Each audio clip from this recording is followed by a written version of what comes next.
Assalamualaikum warahmatullahi wabarakatuh. Perkenalkan, saya Hana Farid. Selamat datang di Ruang Tengah, persembahan dari Cari Ustadz. Cari Ustadz adalah platform yang menghadirkan ustadz dan juga ustazah yang ramah juga kompeten di berbagai kegiatan keagamaan. Di hari ini saya nggak akan sendirian karena hari ini kita akan ngobrol topik-topik seru yang berkaitan sama keseharian kita, yaitu dengan cara bersedekah. Lebih baik diam-diam atau justru lebih baik dipublikasikan biar orang-orang terinspirasi.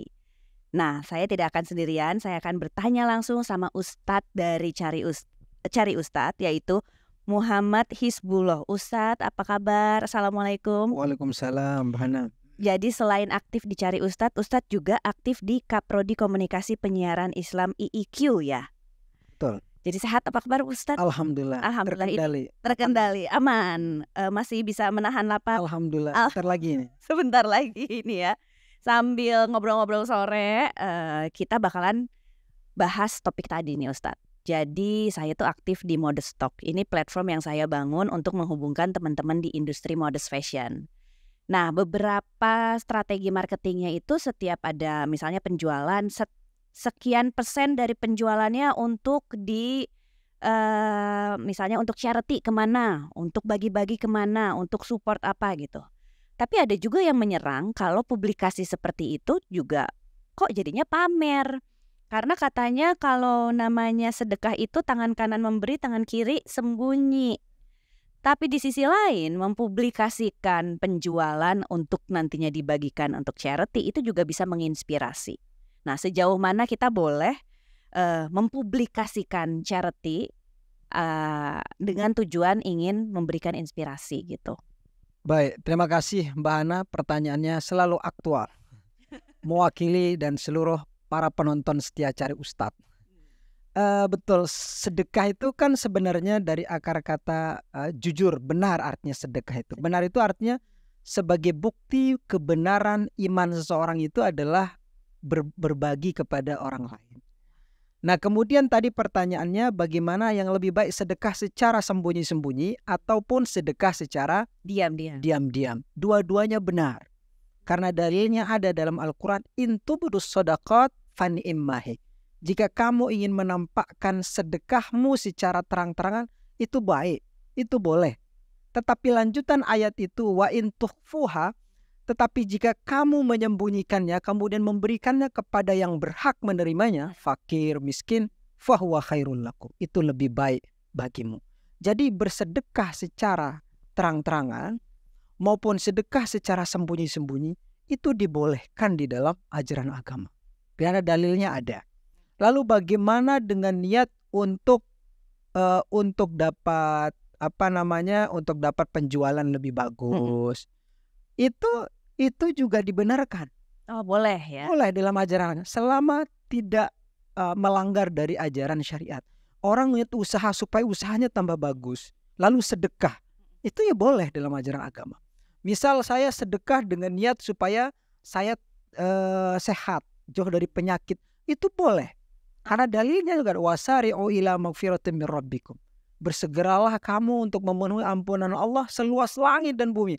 Lalu boleh dengan niat supaya bisnisnya lancar, lalu kemudian diberi makan orang-orang, anak-anak yatim, kemudian diberi bantuan kepada orang-orang yang membutuhkan, itu boleh.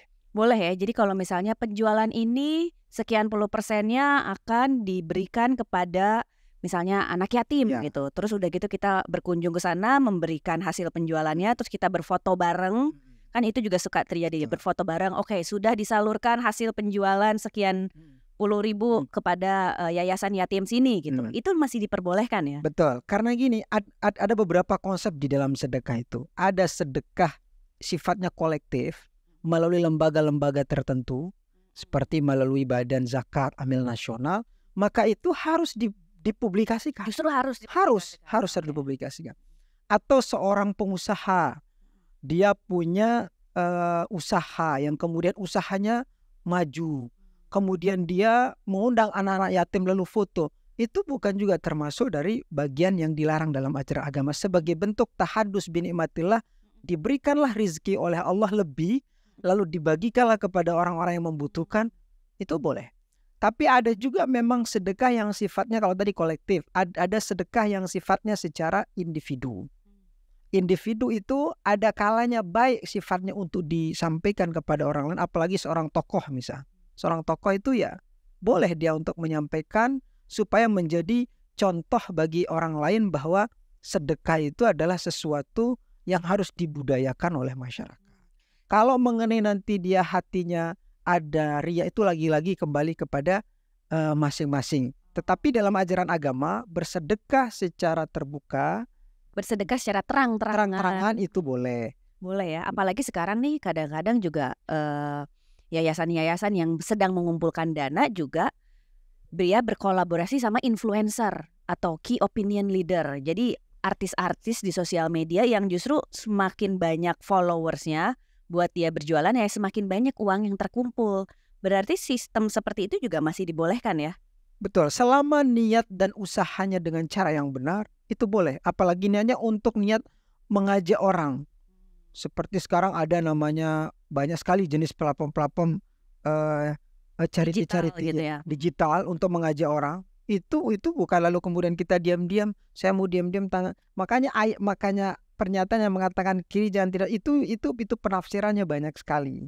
Itu kandungan yang perlu kita tafsirkan. Kalau memang seperti itu nanti nggak ada yang mau sedekah.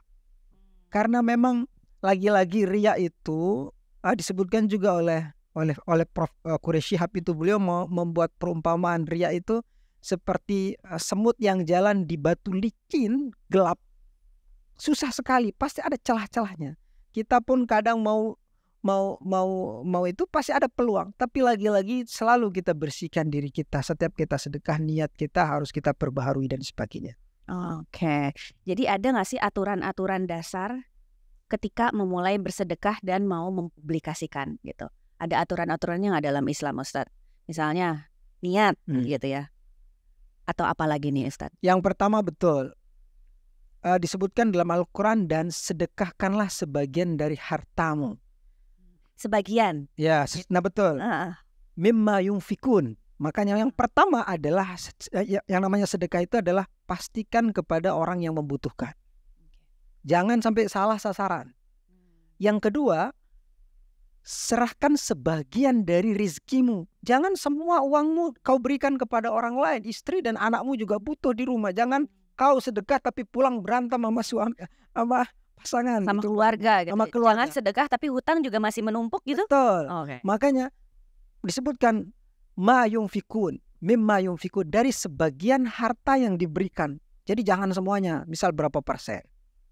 Jangan sampai kemudian jadi bersusah-susah. Ya, jadi bersusah-susah. Jadi yang pertama itu adalah pastikan kepada siapa Anda berikan. Anak yatim, kerabat, fakir miskin dan sebagainya. Kemudian sebagian dari, kemudian yang ketiga adalah dengan cara yang baik. Dengan cara yang baik itu artinya jangan memberi sambil kemudian Anda kemudian menghardik orang yang Anda beri itu. Atau kemudian juga yang sifatnya nggak perlu, misalnya hal yang misal sedikit-sedikit juga hati-hati. Hati-hati sedikit juga posting, sedekah posting juga. Hati-hati, takut ada benih-benih riya itu masuk yang kemudian menghapus. Jangan-jangan sampai seperti disebutkan oleh hadis Nabi SAW, nanti ada 3 penghuni pertama neraka, Mbak Hana. Salah satunya adalah orang yang diberikan rezeki oleh Tuhan, lalu kemudian ketika nanti menghadap memasuk surga lalu di stop.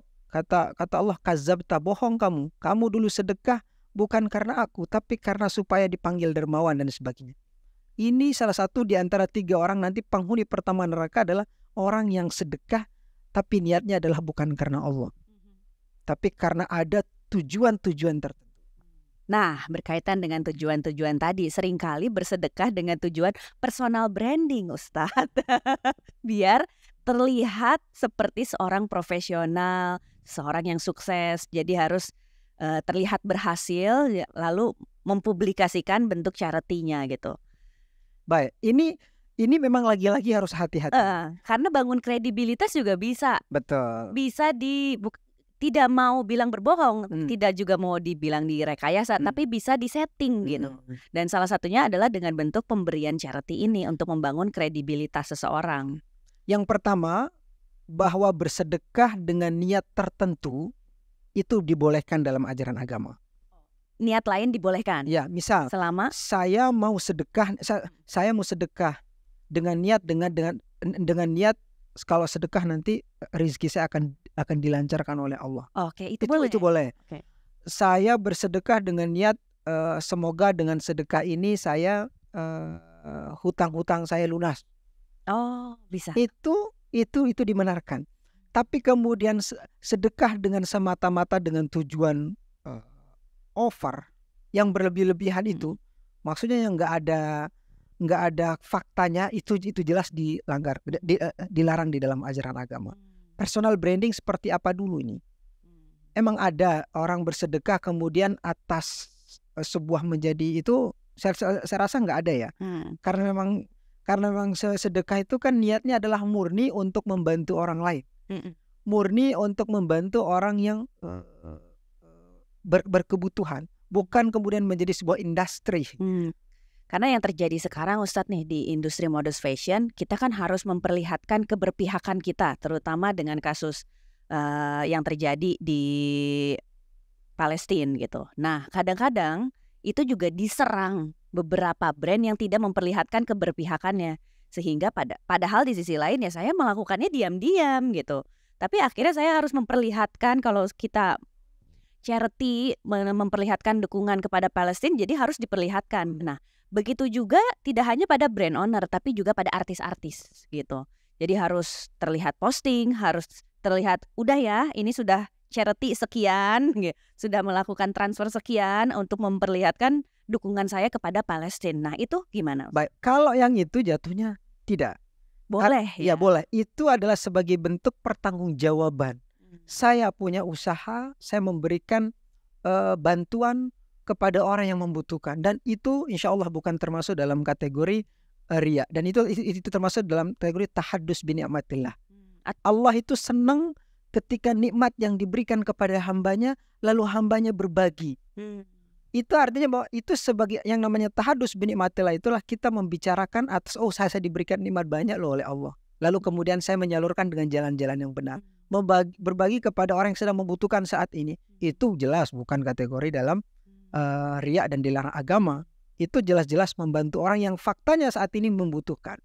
Oke. Dan itu nggak termasuk dalam kategori riya insya Allah. Jadi termasuk untuk para artis, influencer, nggak apa-apa ya berlomba memperlihatkan dukungannya, charity-nya terhadap dukungan kepada Palestina gitu ya. Jadi bukan berarti dia riya gitu ya. Oke, kita sudah transfer sekian, sudah memberikan misalnya barang-barang pribadinya untuk dijual dan hasil penjualannya untuk charity, itu boleh ya?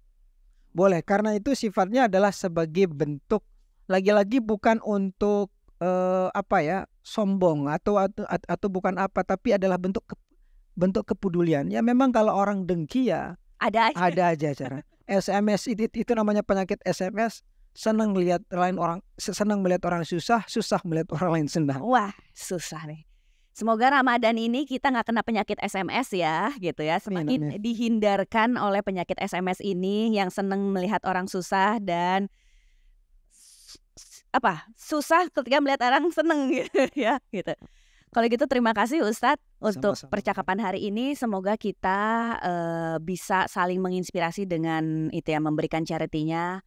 Tahaddus bin nikmat berarti ya, membagi-bagikan kenikmatan bersama orang-orang yang tepat. Kembali lagi dengan niatannya, lalu juga mempublikasikan boleh, selama itu juga jujur dengan orang yang tepat, diberikan charity-nya kepada orang-orang yang tepat juga. Masya Allah. Terima kasih Ustadz. Sama-sama. Insya Allah ketemu lagi di episode-episode selanjutnya Ruang Tengah. Terima kasih teman-teman yang sudah bergabung di episode kali ini. Kita ketemu di episode-episode selanjutnya di Ruang Tengah. Saya Hana Farid. Wassalamualaikum warahmatullahi wabarakatuh.